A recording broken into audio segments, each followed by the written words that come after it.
Anchor आर्थिक अपराध इकाई मादक पदार्थ के खिलाफ अभियान क्या रखा है और राज्य में इस पर लगाम लगाने और जन जागरण के लिए हर स्तर पर काम किया जा रहा है और इसकी रोकथाम के लिए बिहार पुलिस के साथ विभिन्न एजेंसियों अंजेसियों की मदद से राज्य में मादक पदार्थ की तस्करी करने वालों के खिलाफ कार्रवाई की जा रही है।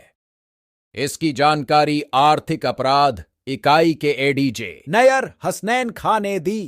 प्रेस को संबोधित करते हुए उन्होंने कहा कि पुलिस मुख्यालय के निर्देश पर आर्थिक अपराध इकाई मादक पदार्थों के खिलाफ मोर्चा खोला है, जिसमें बिहार पुलिस के साथ अन्य सरकारी एजेंसियों की मदद से तेजी से कार्रवाई चल रही है।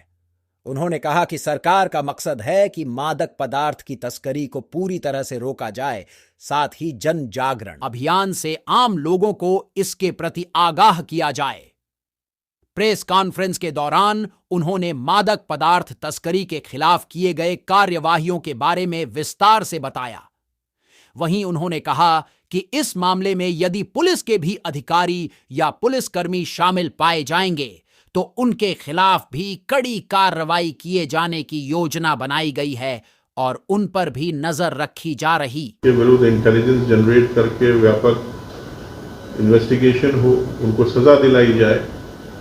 इसमें जो सप्लाई लाइन है, यानी जो हमारे यहाँ मान लीजिए खपत हो रही है, डिमांड है, वो सप्लाई लाइन को ही चोक कर दिया जाए। उसमें सप्लाई लाइन में जो लोग इन्वॉल्व हैं, जो माफिया इन्वॉल्व हैं, उनको इसमें पूरी तरह से बाहर कर दिया जाए। उनके विरुद्ध कानून सम्मत कार्रवाई हो और उनके विरुद्ध कठोरतम कार्रवाई, जो एनडीपीएस एक्ट के तहत हम लोग कार्रवाई करते हैं, वो सारी कार्रवाइयाँ उनके अगेंस्ट की जाए।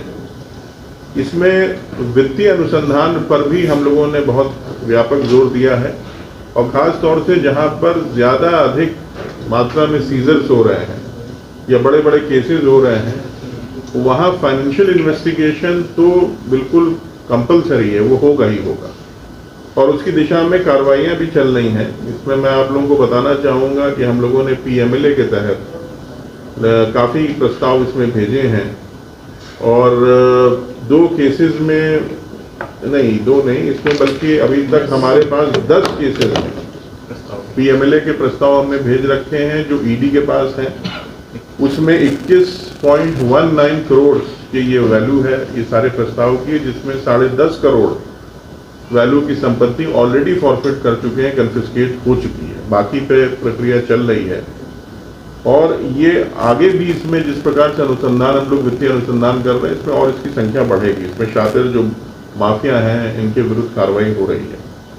इसी प्रकार जो हमारा नेपाल की सीमा है, जो नेपाल बॉर्डर है, उसमें भी हम लोगों की नज़र है। वहाँ हमारी जिला पुलिस पूरी तरह से तत्पर है। वहाँ एसएसबी के लोगों के साथ हमारा समन्वय है और राज्य में एंटी नारकोटिक्स टास्क फोर्स का गठन हो चुका है। ये एक्शनेबल इंटेलिजेंस कलेक्ट करके व्यापक ऑपरेशन इसमें लॉन्च करते हैं। जहाँ से सूचनाएं आती हैं उसमें अभी तक एएनटीएफ के द्वारा 23 लोगों को गिरफ्तार किया गया है। भारी मात्रा में इसमें रिकवरी हुई है, जो आपको प्रेस नोट में मिल जाएगी।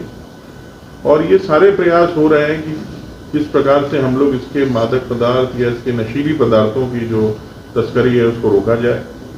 इसके साथ साथ ये भी देखा गया है कि बहुत से हमारे जो नदी से समीप के इलाके हैं, वहाँ पर भी गांजा स्टॉक किया जाता है और ये खास तौर से गंगा नदी का कुछ इलाका है, सोन नदी का है।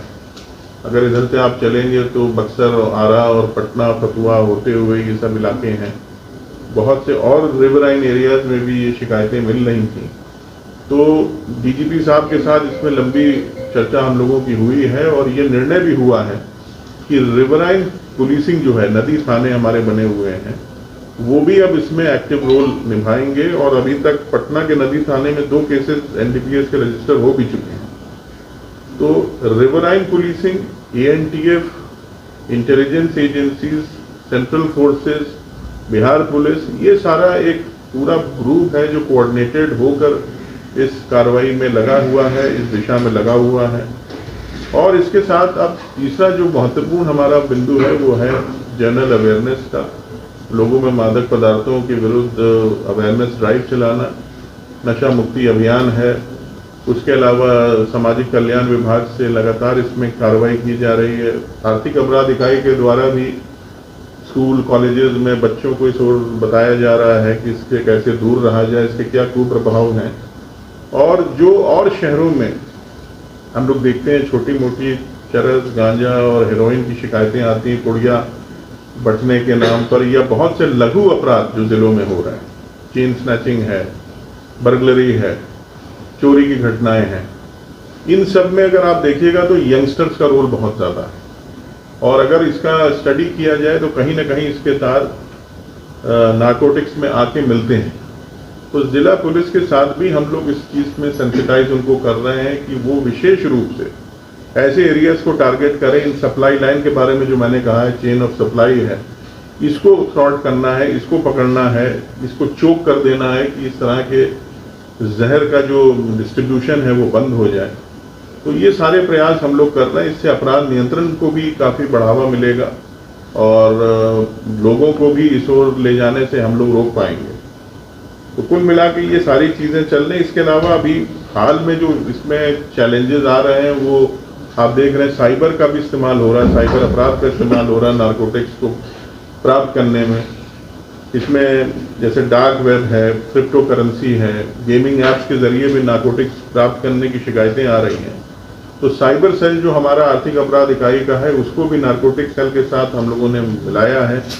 और अब हम लोग ऑनलाइन भी मॉनिटर कर रहे हैं कि किस प्रकार के ट्रांजैक्शंस हो रहे हैं, कौन कौन से अनडिस्क्लोज जगहों से मनी ट्रांसफ़र हो रहा है, और क्या जो हमारी वॉच लिस्ट है, जो हमारे जो मेन हमारे एक्टिव। अगर आप अपने बच्चों के लिए एक ऐसा स्कूल चाहते हैं जो 10+2 तक एफिलिएटेड भी हो और जहां एजुकेशन बोझ ना लगे, तो एक बार ग्रीन गार्डन पब्लिक स्कूल जो हस्तारगंज में, वहां जरूर विजिट करें और स्क्रीन पर नंबर दिया हुआ है, कॉल करके इंक्वायरी जरूर कर लें।